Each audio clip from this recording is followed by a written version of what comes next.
The U.S. presidential election has been turned on its head after President Trump was hospitalized with COVID-19.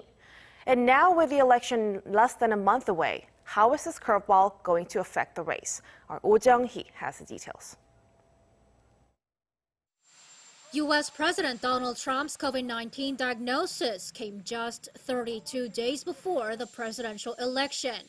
Trump's campaign said it would postpone rallies and other events where he was scheduled to appear or take them online. Trump's health is now the main factor in determining the format of the next presidential debate scheduled for October 15th or whether it'll be held at all. It's still not been revealed publicly, though, exactly how the virus reached the president.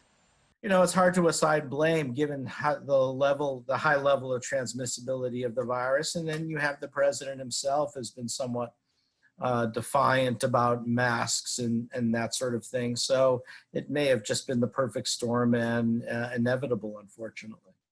Health experts say what makes Trump more vulnerable to the coronavirus is his age and possibly his weight. You know, he has some mild hypertension, but so does a huge part of the population at that age.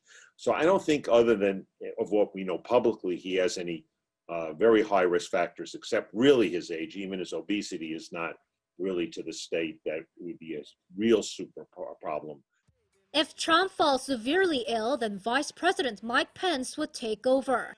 The Republican National Committee would also choose a replacement nominee if Trump were to become incapacitated.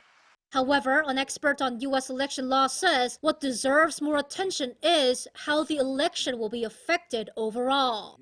Does this change anybody's mind about who they want to vote for or whether they want to vote? So I think this affects the environment around the election and the environment around the narrative of voting far more than it affects actual continuity of government. Democratic nominee Joe Biden pulled his negative ads attacking Trump after the White House announcement of Trump's diagnosis, but he continues to campaign. Jung-hee, Arirang News.